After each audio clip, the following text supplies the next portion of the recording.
Llegamos a nuestro segundo bloque, 16 horas 34 minutos, y como es habitual los miércoles recibimos la visita de un abogado para conversar sobre materia jurídica, y en esta oportunidad referido a la ley 21.020.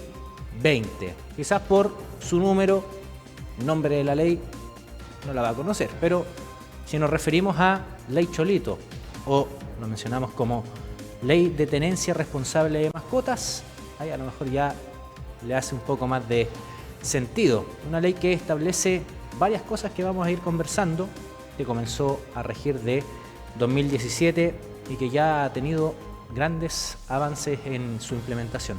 Daniel Smith, ¿cómo estás? Bienvenido. Hola, buenas tardes, un gusto estar nuevamente acá en el Canal 30, en el 30 Te Ayuda, llegando a las casas, a los negocios, así que muchas gracias nuevamente a Canal 30 por la invitación a este programa. Perfecto. Bueno, hay varios aspectos que desglosar en este sentido respecto a la ley de tenencia responsable, porque, bueno, aquí esto creó el Registro Nacional de Mascotas, también el cuidado y bienestar, lo que es la identificación, este microchip que deben tener también los animales, la prohibición del maltrato y, por supuesto, sanciones, multas también asociadas cuando no se está cumpliendo con esta ley. Cuéntanos respecto a, comenzando por lo básico, la necesidad de contar con esta ley en principio y, por supuesto, comenzando con los aspectos generales. Bueno, es importante saber primero que todo que la ley tiene distintos objetivos, ¿verdad? Los cuales, el primero, y que ya lo nombrabas, es tener enlistados, tener, digamos, un registro nacional de los animales, esto a través de la implantación del chip y además del registro de los animales en, digamos, estas listas, que son distintas listas. También otro objetivo es poder colaborar en la educación responsable de la comunidad, de la ciudadanía, y por último también súper importante, en el fondo poder controlar la población animal, que es un tremendo tema, digamos, que generalmente ocurre, digamos, en nuestras calles, en nuestros barrios, en donde se van acumulando, digamos, sobre todo perritos, ¿verdad? También gatos, que son los que mejor se adaptan a la realidad de la calle y que, en definitiva, digamos, sin la actuación de las autoridades y de la ciudadanía organizada, en definitiva se van multiplicando y van, en definitiva, complicando la convivencia, ¿verdad? Ahí surge, por ejemplo, este tema de los perros comunitarios, ¿verdad? Tantas situaciones que son áreas grises, que son situaciones en las que, bueno, este perrito en verdad era de la comunidad, no era de nadie específicamente. Entonces, ¿qué pasa? ¿Quién responde por los actos? Porque la verdad es que en definitiva, Matías, que es súper importante, las personas que tienen un animal doméstico a su cuidado tienen que responder por los actos que esos animales realicen. Por ejemplo, una mordedura o cualquier tipo de accidente que se pueda generar. Entonces, ¿quién es el responsable ante esa situación? La persona, el dueño del animal. Y ahí es donde entonces estamos buscando generar conciencia en la ciudadanía y también a la vez que mediante este registro esté súper claro, digamos, qué animales, los animales a quién le corresponde, digamos, su cuidado, su mantención, etcétera. Y eso está todo dentro de este registro nacional de mascotas, ¿no? Claro, este registro nacional que a su vez contempla varios subregistros, y que es importante que la gente lo sepa. Primero está el registro así liso y llano de nacional de mascotas. Después hay un registro especial que es para especies caninas, para perros, ¿verdad? Que son de razas potencialmente peligrosas, ¿ya? Entonces, ahí también es importante que tengamos enlistados a los perros. Todos sabemos, digamos, las razas o los tipos de perros que son más peligrosos, ¿verdad? Por su tamaño, por su eventual agresividad, etcétera, ¿ya? También existen listas para los hogares de mascotas, ¿verdad? O más bien hogares de perritos y gatos, sobre todo abandonados, ¿verdad? Entonces, si es que usted va a ser, digamos, una especie de refugio para este tipo de animales, también tiene que registrarse. Así como también, por último, tienen que estar registradas las organizaciones y las asociaciones animalistas en general que estén dedicadas a la promoción, digamos, y al cuidado de los animales, como también los criaderos, es decir, personas que van, digamos, digamos, en espacios habilitados especialmente, van criando animales principalmente con motivos económicos, ¿verdad? Ahora, respecto a el microchip, ¿qué función cumple en este caso? ¿Qué información se registra en el chip? ¿Es una especie de GPS? Porque, claro, a lo mejor la gente no lo tiene claro. ¿Para qué sirve el microchip en este sentido? Claro, el microchip es más sencillo, la verdad es que no funciona como un GPS, la verdad no es que con esto usted pueda seguir a su mascota, independiente que quizá no sería, digamos, una mala idea que un dueño, digamos, de un animal quiera implantarle, sobre todo en caso de pérdida, de robo, etcétera, del animal, ¿verdad? El microchip contiene principalmente la información respecto a los dueños del animal, ¿ya? Y es un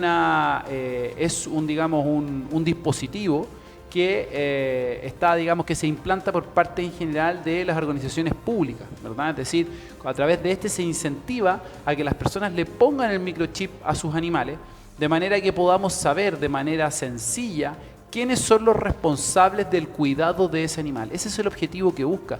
Al igual, porque por supuesto, los animales, la identificación de los animales en general es muy compleja, ¿verdad? Nosotros, digamos, por supuesto, los seres humanos, por ejemplo, tenemos huella dactilar, cada uno anda con su carnet de identidad, los mayores de edad, ¿verdad? Que es una obligación andar con nuestro carnet de identidad. No así, por supuesto, los animales. Es complejo el tema de la identificación de los animales.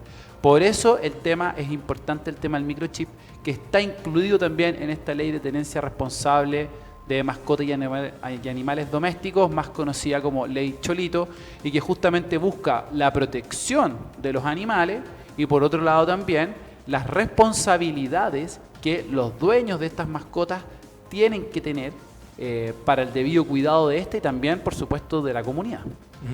Daniel, ¿a qué mascotas nos estamos también haciendo referencia? Porque claro, lo más común quizás es tener en la casa algún perro, algún gato, hasta incluso conejos.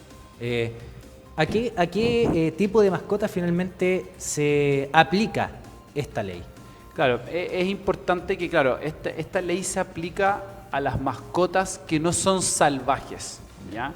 Entonces, claro, por ejemplo, y esto, digamos, algo para que la gente lo tenga más claro, se aplica a las especies que podrían también, podemos decir de alguna manera, arrancar o escapar. Por ejemplo, si usted tiene peces en su casa, la verdad es que el pez no tiene cómo, digamos, salir, digamos, del hábitat y por lo tanto, y además es una especie que no es propiamente domesticable, es una especie que es salvaje. La verdad es que usted pone un pescadito ahí en la pecera y la verdad es que el pez nunca va a entender, digamos, lo que usted no le puede enseñar.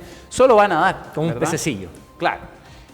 Con las aves también sí es un poco diferente, porque efectivamente las aves pueden, digamos, salir. Sobre todo, por ejemplo, tenemos el caso de acá, digamos, en nuestra región, sobre todo en las zonas, ¿cómo se llama? Las zonas urbanas. Es un poco más complejo el tema por ejemplo, de las cotorras argentinas. No sé si les suena ese caso.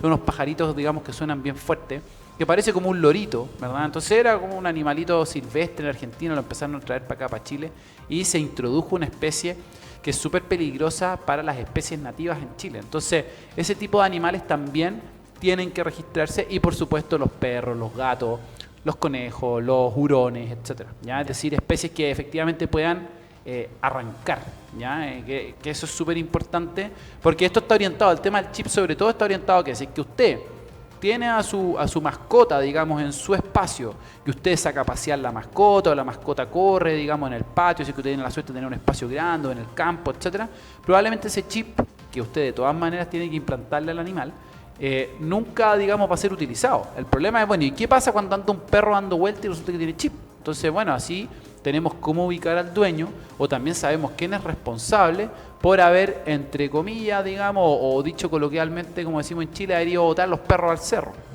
Una situación que lamentablemente ocurre y que también está sancionado por esta ley. Y que, bueno, lamentablemente acá en San Javier hace unas 2 semanas fuimos testigos del abandono de 5 perritos pequeños acá en la plaza. De hecho, hace muy poco también. Respecto a lo que tiene relación con cuidado y bienestar, también acá hay una responsabilidad del dueño donde se establece, por supuesto, lo que es proporcionar mascotas, o sea, alimento para las mascotas, refugio y los respectivos cuidados veterinarios, porque tener una mascota, en el caso de un perro también hay que tener vacunas al día contra cierto tipo de enfermedades, como la rabia, por ejemplo. Cuéntanos también con lo que mencionabas, el sacarlos a pasear. Ya no estamos en una época en la cual se puede sacar a pasear a los perros, en este caso, sin su respectiva correa, sin su arnés y digamos, incluso usando lo que es un bozal muchas veces, ¿no? Claro, con respecto a lo último que comentas, claro, efectivamente la ley, digamos, acá hay algunas leyes, digamos, que están desde antes, ¿verdad? Por ejemplo, el Código Civil, ya que es una ley muy antigua que tenemos en Chile, ya hace mucho tiempo establecía la responsabilidad del dueño del animal, digamos, por los actos que éste pudiera realizar. ¿Ya? La ley habla del animal fiero, ¿verdad?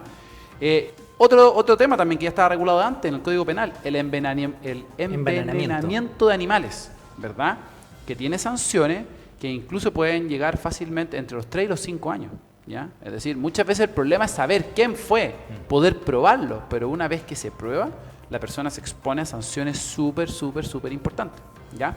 Ahora, tú bien dices que esta ley Cholito viene un poco a establecer algunas protecciones y resguardos para los animales. ¿Ya? ¿Por qué? Los seres humanos somos los que tenemos derechos, ¿verdad? Sobre todo nuestros derechos, ¿dónde están resguardados? Un tema que habíamos hablado tanto acá en el 30 Tayuba y que estuvo tan de moda el año pasado. Espero que la gente en la casa aquí no se espante en la Constitución, ¿verdad? Y que algunos dicen, ya no quiero saber más de la Constitución. Bueno, en la Constitución están los derechos que tenemos las personas. Los animales no tienen derechos porque no son seres humanos, pero sí reciben la protección de la ley. ¿Ya? Y eso es súper importante.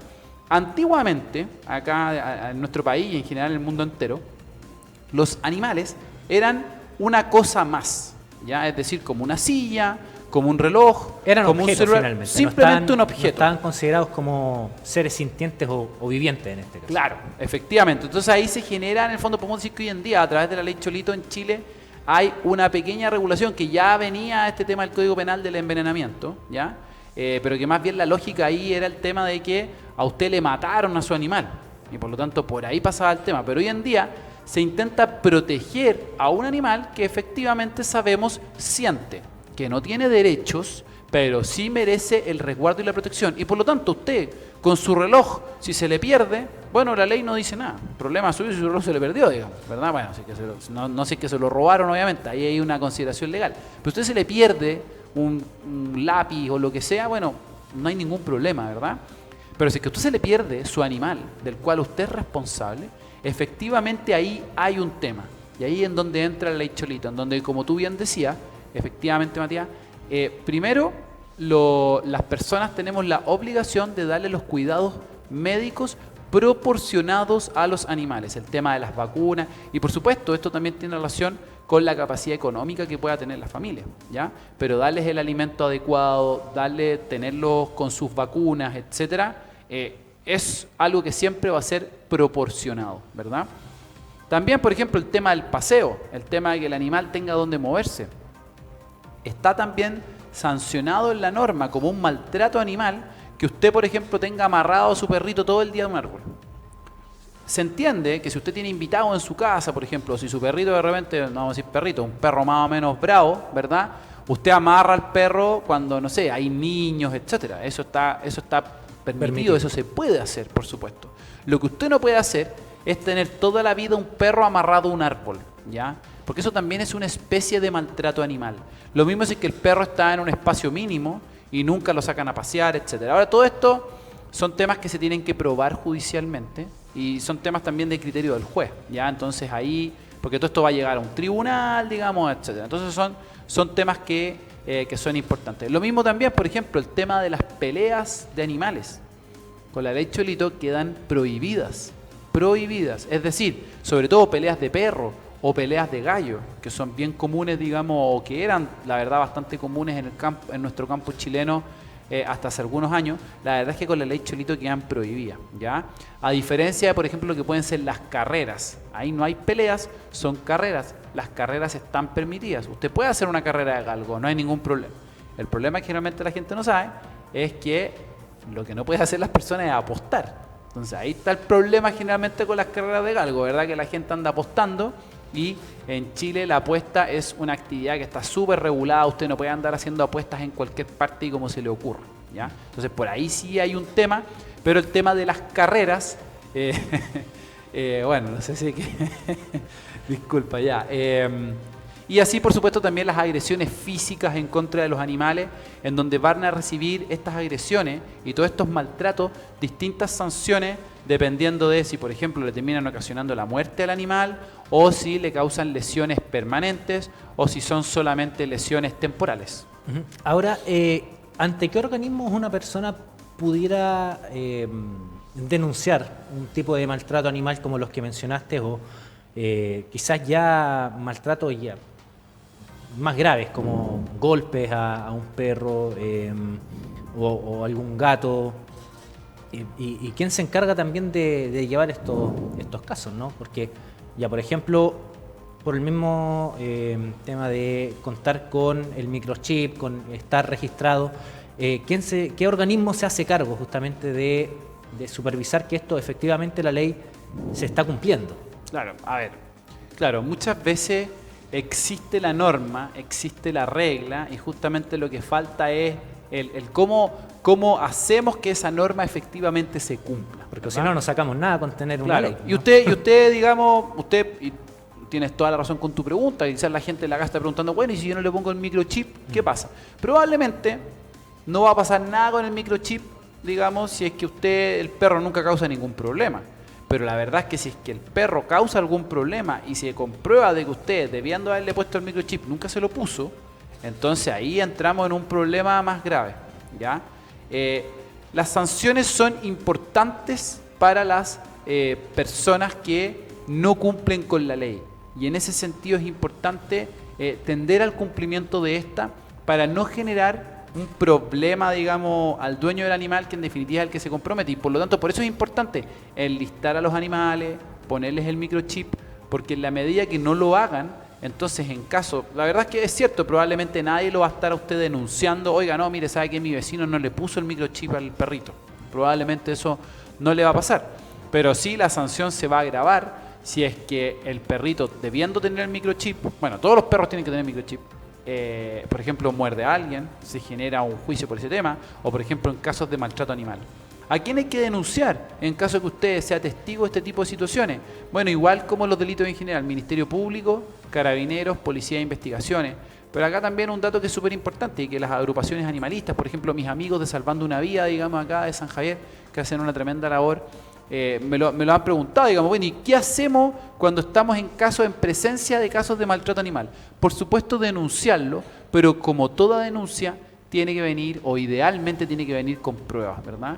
La verdad es que, por supuesto que son instituciones que en este momento ya con los problemas que afectan a los seres humanos ya están bastante sobrepasados.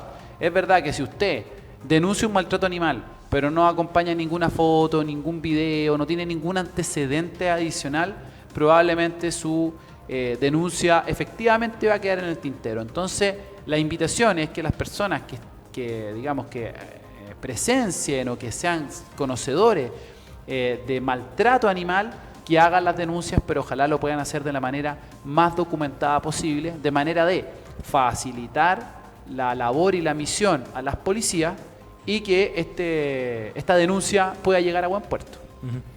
En el caso de, por ejemplo, hablamos ya de la responsabilidad, en este caso del dueño, de sacarlo a pasear con correa. En un caso en que, por ejemplo, paseando un perro, este perro ataca a una persona. ¿Qué sucede ahí? La persona, en este caso, que ha sido víctima del ataque del perro, ¿puede denunciar? ¿Cómo se opera finalmente ahí la ley? No, efectivamente ahí lo que tiene que hacerse, digamos, es que un perro que tiene a un ser humano que es responsable por las acciones de tiene que hacer entonces la persona atacada o cualquier otra persona, digamos, hacer la denuncia ante las policías o en el Ministerio Público, porque existen sanciones para las personas por el maltrato animal o por las acciones que pueda haber realizado este animal en donde al final, en definitiva, el responsable es la persona. La verdad es que el animal no está, la ley no sanciona propiamente nunca al animal. Eso no tiene ningún sentido, ¿verdad? No razonan finalmente. Claro, no razonan, porque es verdad que, claro, dentro de las cosas que nos distinguen a los seres humanos de los animales, ¿verdad? El raciocinio. El raciocinio, por supuesto, el razonamiento, o sea, el intelecto y la razón, ¿verdad? Eso es lo que nos distingue, digamos, de los animales, porque la de nosotros también sentimos y los animales también sienten. Ya a veces uno se da cuenta, digamos, de que hay cosas que duelen mucho, ¿verdad? Bueno, los animales también les duele. Pero claro, nosotros tenemos razón, tenemos voluntad, tenemos intelecto, y eso es lo que nos permite a nosotros darnos cuenta que tenemos que tomar ciertas medidas, por ejemplo, por un animal que está a nuestro cuidado y que puede potencialmente morder a alguien. Y a la persona a la que la mordieron le digo, bueno, junte los antecedentes, las pruebas. Por ejemplo, si usted termina yendo al hospital o algo por el estilo, bueno, por supuesto las fotografías, todas, digamos, los certificados médicos que corresponden y hacer las denuncias, porque la verdad es que el responsable por ese animal es el dueño del animal. Lo último, dentro de la tenencia responsable, dentro de esta ley, la 21.020, se establece, por ejemplo, lo que es la esterilización de mascotas, justamente pensando en que muchas veces, claro, los perros se aparean, si en el caso de una perra uno queda con los perritos, pero ¿qué pasa con esos perritos después? Muchos, claro, lo pueden vender, otros optan por darlo finalmente en adopción. Y finalmente, si uno no se hace responsable de estos perritos nuevos, claro, incurre en lo que es, por ejemplo, el abandono, como mencionabas tú muchas veces en los cerros o en la vía pública. ¿Qué pasa con esos casos en específico? ¿Qué se establece en la ley con ese sentido? Bueno, efectivamente es importante que la gente lo sepa, por si no ha quedado claro esta conversación. Es parte del maltrato animal ir y abandonar perritos. Si usted tiene una perra a la cual usted no la esterilizó en su momento, entonces tiene que hacerse responsable por los perritos, digamos, que pueden ocurrir de la cruza, digamos, de dos perros. Entonces, usted los tiene que regalar, o los tiene que vender, o tiene que ver cómo hacerlo para poder darles un destino digno a estos animales y no, digamos, porque al final del día la ley, nuevamente, los protege, ¿ya? Ahora, ¿qué hacer específicamente con el tema de la esterilización? Bueno, la ley, por supuesto, no obliga a la esterilización, pero sí, uno de los objetivos de la ley es, dentro de la protección animal, es a la educación y al fomento de la esterilización de los animales, especialmente los animales callejeros, ¿verdad? ¿Por qué? Porque aquí está sancionado también por la norma el sacrificio de los animales. Aquí ni el municipio ni las personas pueden sacrificar animales por el hecho de ser callejeros. Usted no puede andar sacrificando perros callejeros.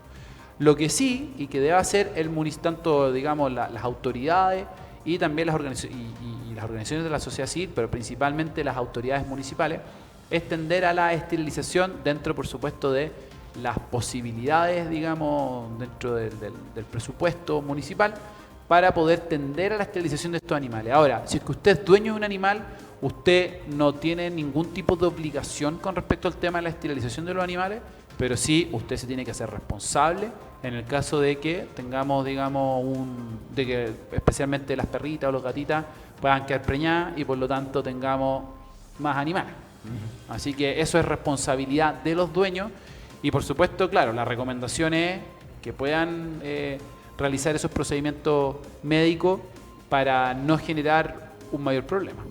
Perfecto. Daniel, lo último para ir cerrando, sanciones, en este caso que se establece en la ley en caso de maltrato o no cumplir con, ya lo mencionábamos, el registro de las mascotas, está vinculado a multas, bueno, ya en caso de envenenamiento, el Código Civil ya nos mencionaste, de probarse pueden ser años de prisión en este sentido. No, y es bien complicado porque la ley Cholito plantea también prisión para el maltrato animal, penas para no enredarnos, digamos, que van desde los 61 días hasta los 3 años de privación de libertad. Entonces estamos hablando de un tema no menor, estamos hablando al menos 2 meses cuando ocurra, digamos, un caso de maltrato animal, desde ahí parte, digamos. Entonces son realidades, la verdad, o sea, es una ley que viene a darle una protección a los animales bien robusta y es bueno que la gente lo sepa.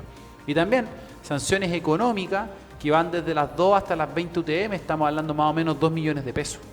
Entonces, entre las 2 y las 30 UTM, que son más o menos 2 millones de pesos. Entonces, más o menos desde los 100.000, 120.000 pesos hasta los 2 millones de pesos, además de las sanciones de privación de libertad. Entonces, la verdad es que es importante tomarnos en serio la protección de los animales, tener los cuidados que los animales tienen que tener. Los animales no son personas, pero sí la ley ha considerado que son dignos de protección y por lo tanto tenemos que actuar en consecuencia.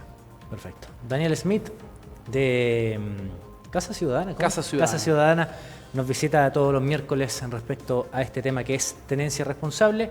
Y bueno, en el caso de la esterilización, si bien la ley no obliga, eso ya parte quizás por un principio de decisión personal, recordar que muchas veces se hacen operativos a nivel comunal y que son completamente gratis para no pasar, digamos, por malos ratos y caer en lo que son abandono de tener una mayor población también de perritos callejeros. Muchas gracias por haber conversado con nosotros esta tarde. Que esté muy bien. Un gusto y muchas gracias por la invitación al 30 te ayuda.